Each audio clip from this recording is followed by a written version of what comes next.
Dubbing ശരിക്കും പറഞ്ഞാൽ ശരിക്കും ആക്ടിങ്ങിനെ പോലെ തന്നെ കഷ്ടപ്പാടുള്ള അതിലും കുറച്ചും കൂടെ കഷ്ടപ്പാടാണ് ഡബ്ബിങ് എനിക്ക് തോന്നിയിട്ടുള്ളത്. പക്ഷേ വളരെ എന്താ പറയുക വിനീതമായിട്ട് നിന്ന് പറഞ്ഞു തരും എങ്ങനെ ചെയ്യണം.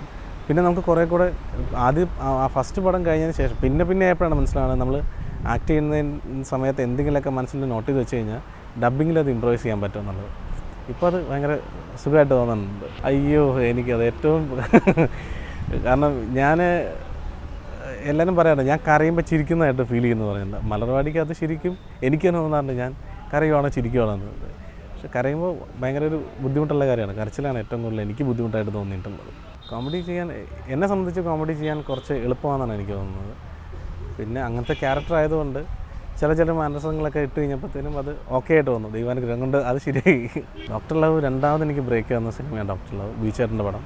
ബീച്ചേട്ടന് ശരിക്കും എനിക്കൊരു സ്വന്തം ജ്യേഷ്ഠനെ പോലുള്ള ചേട്ടനാണ്. ബീച്ചേട്ടനാണ് ഇപ്പോഴും എന്നെ സപ്പോർട്ട് ചെയ്യുന്ന ആളുകളിൽ ഒരാളാണ് ബീച്ചേട്ടൻ. ഡോക്ടർ ലവ് ശരിക്കും സുധി എന്നുള്ള ക്യാരക്ടർ എല്ലാവരും ഇപ്പോഴും ചെല്ലുമ്പോൾ ഈ പുരുഷ പോലെ തന്നെ ആളുകൾ എടുത്ത് പറയുന്നൊരു ക്യാരക്ടറാണ് സുധി. കുറച്ച് ഹീറോയിസ് ഒക്കെ ഉള്ളൊരു ക്യാരക്ടറുണ്ട്. എല്ലാവരും പറയും കുറച്ചും കൂടെ അങ്ങനത്തെ ഒരു ക്യാരക്ടറുകളൊക്കെ സെലക്ട് ചെയ്യുമെന്ന് എല്ലാവരും പറയാറുണ്ട്.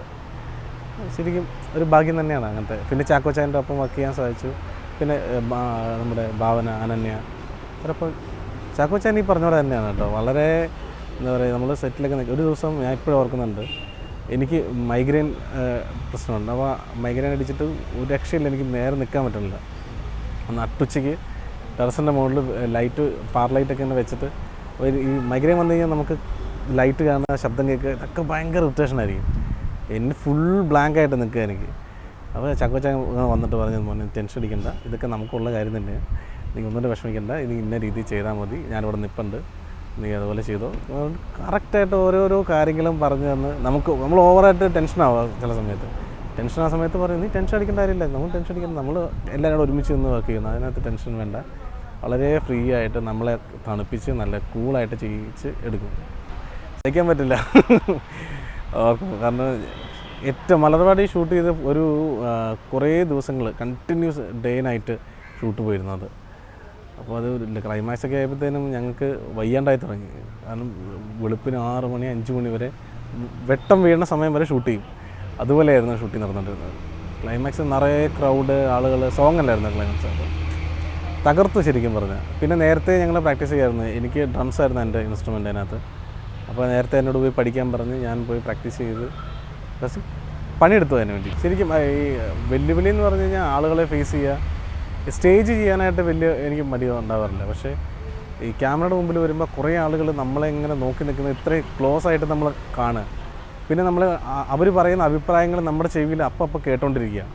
അപ്പം ചിലത് നമ്മളെ ഒത്തിരിയേറെ സപ്പോർട്ട് ചെയ്യും, ചിലത് നമ്മളെ വല്ലാതെ തളർത്തിക്കളയും. അത് വല്ലാത്തൊരു ഫീൽ തന്നെയാണ് എനിക്ക് സിനിമയിൽ വന്നിട്ടാണ് ഇത്രയും. പിന്നീടുള്ള സിനിമകൾ ഡോക്ടർ ലവ് കഴിഞ്ഞിട്ട് പിന്നെ ഞാൻ ചെയ്തത് മാസ്റ്റേഴ്സ് എന്നുണ്ട്, പൃഥ്വിരാജിൻ്റെ ഒപ്പം ഒരു പടം ചെയ്തു. അതിനുശേഷം നമ്മുടെ തട്ടത്തെ മറയത്ത്, ഉസ്താദ് ഹോട്ടൽ. ശരിക്കും പറഞ്ഞാൽ ഇപ്പോൾ പിന്നെ പാതിരമണൽ യുവ നായക നിരയിൽ എല്ലാവരുടെ ഒപ്പം തന്നെ ഞാനിപ്പോൾ ചെയ്ത് അയ്യോ വല്ലാത്ത എക്സ്പീരിയൻസ്. നമ്മളെ 70 mm നമ്മുടെ ഫേസ് കാണുകയെന്ന് പറഞ്ഞാൽ ഭയങ്കര ഒരു ഫീലാണ്. ഞങ്ങളെല്ലാം സത്യം പറഞ്ഞാൽ കരയത്. ഞങ്ങളെല്ലാവരും 5 എണ്ണം കെട്ടിപ്പിടിച്ചത് ഭയങ്കര കരച്ചിലായിരുന്നു. എല്ലാവരും ഇത്രയും നാൾ തന്ന സപ്പോർട്ട് തന്നെ ഇനിയും തരിക ഞങ്ങൾ മലർവാടീസിന്.